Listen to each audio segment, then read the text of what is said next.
What's up, humans, and welcome to a new Psicoactivo. Happy Tuesday, everybody.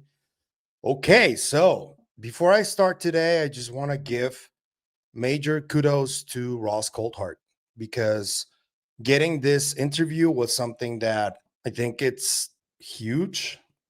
Because if there's someone who has been doing his due diligence and someone who has created two of the most compelling UFO documentaries of all time, that someone is James Fox.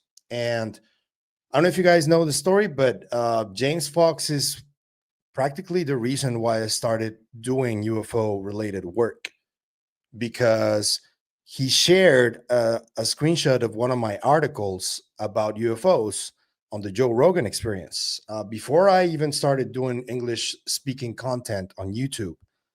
And we developed a little bit of our relationship, not that much, but we do text each other every now and then.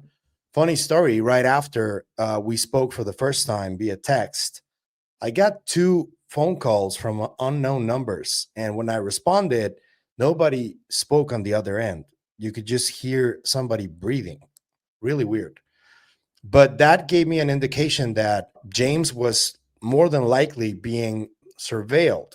And I got into that sphere pretty early. So I could assume the same thing. I don't know. But since then, I've been looking at James's material. The program came out last year. It was a good documentary. But for me, the most compelling one is the Moment of Contact documentary. And I know that James has been talking to a lot of people from within the movement, very excited about new developments of what he's been working on. And the one who got the exclusive was Ross. So kudos to Ross for this. The thing is, I'm going to make two videos out of this one because there are two really important stories that I think need to be separate. The first one we're going to tackle in this video is the doctor that James Fox spoke to. He approached the doctor in his workplace and he started asking him questions about the encounter that he had. Because if you guys don't remember, two of the cops in Brazil who picked up one of these bodies after the crash in Varginha back in 1996, the two policemen who took the being, they took him to an initial hospital, and then the doctor there rejected this being, and they had to take it to a different hospital, and that's where doctors handled this being, the body. And there is footage of an interview that James Fox did with the doctor, who's a neurosurgeon, who describes what it was like interacting with this being. And he talks about really wild stuff. And I'm going to show it to you guys just so you can check it out. And after that, I'm going to show you the trailer for the film and just let me know what you think. So here is Ross Coulthart and James Fox talking about this doctor, and then you got the doctor right here. Here it is.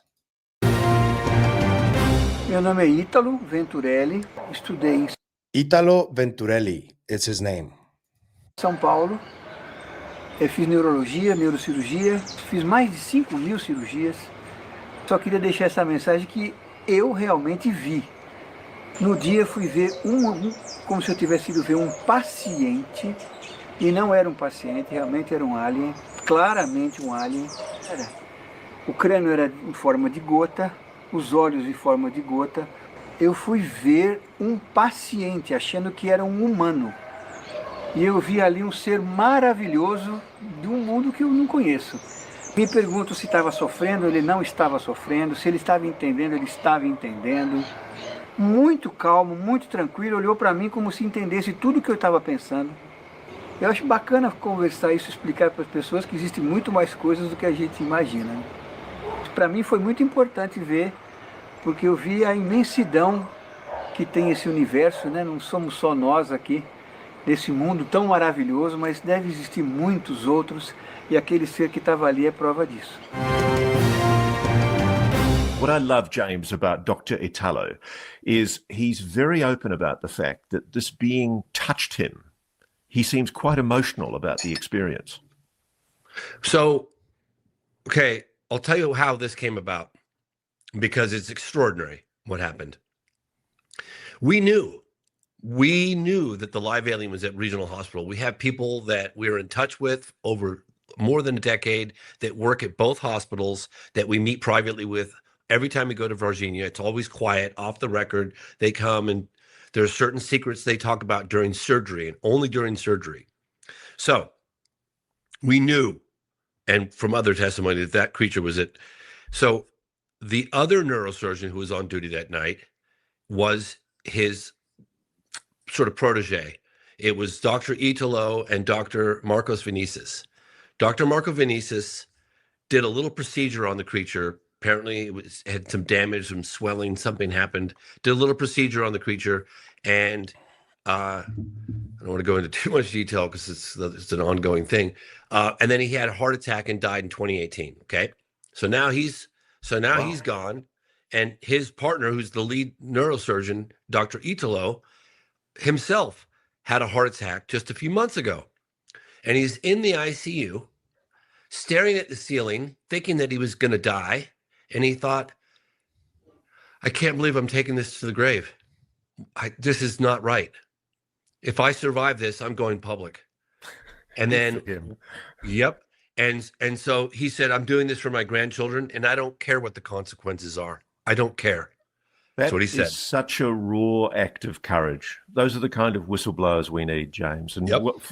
And just to give you a little context on this, with the Colares case, the General Olanda, I think his name was, when he decided to come forward, he appeared dead days after the testimony that he gave in an interview.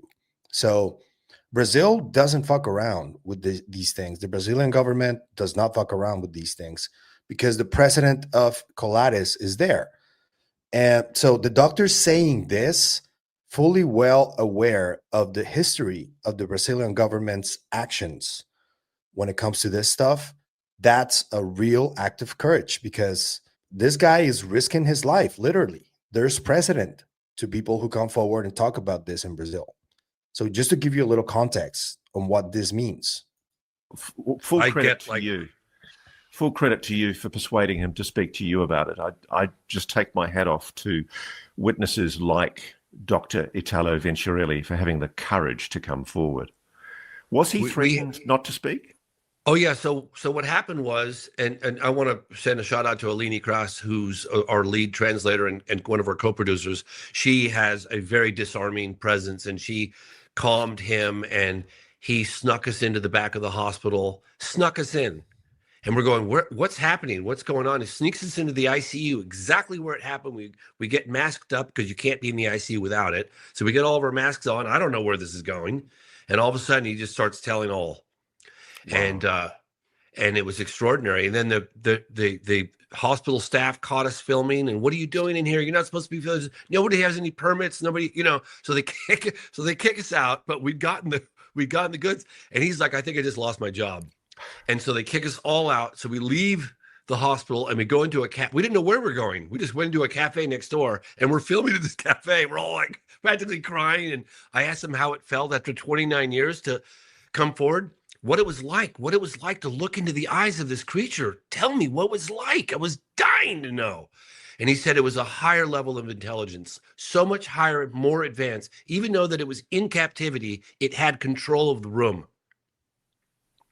He said an intelligence way beyond. It was like an angel.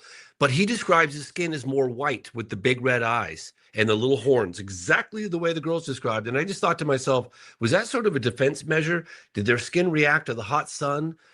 When they're scared and freed? I don't know. I don't know. Okay, so now James showed the documentary at the end of the episode. And this is what we're going to do. We're going to watch the trailer of the director's cut of Moment of Contact. James Fox said that it's going to be out on every platform, streaming platform, and he's going to make announcements over the next few days. I am going to try and get him on the show, see if we can talk to him, but I'm not making any promises because I've tried to get him on the show and he's been really busy, or maybe he's avoiding me. I don't know. But yeah, let's watch the trailer.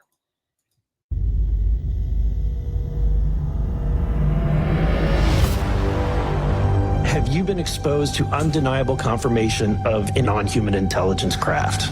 There is something out there, and we should know as the people what it is. Do you believe that the federal government is knowingly concealing evidence about UAPs from the public? 100%. Yes. Yes, sir. Yes.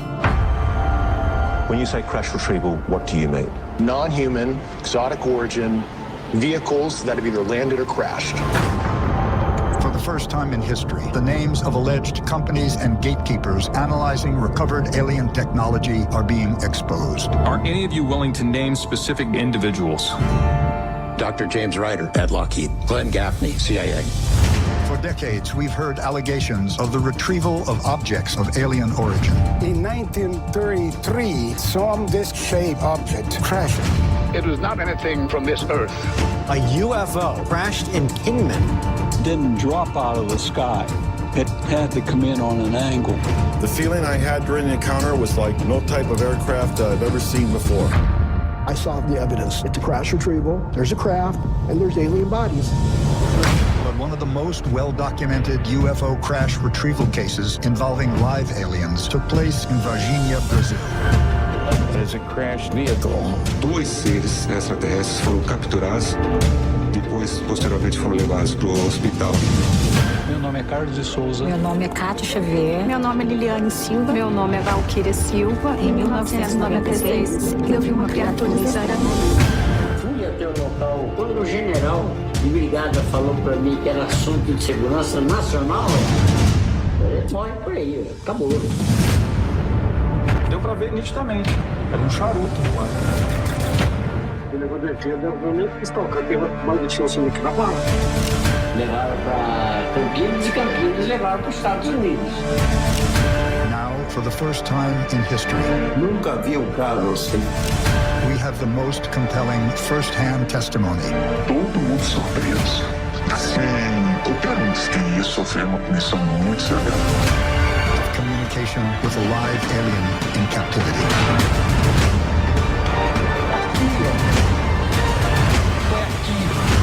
Os olhos eram como se fosse uma gota de água.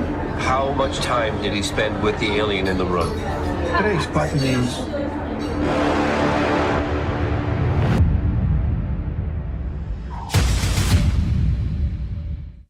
We're gonna get to see that pretty soon, I think. And I don't know what you guys think about this testimony from the doctor.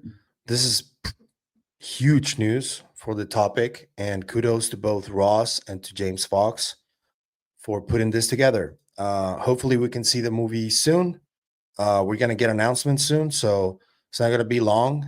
And yeah, it's really funny how Carl Nell said that the disclosure movement is over, essentially, at least the one that started in 2017.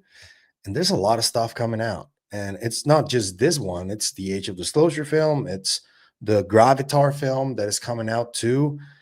Steven Spielberg's film, the one where David Grush is advising people.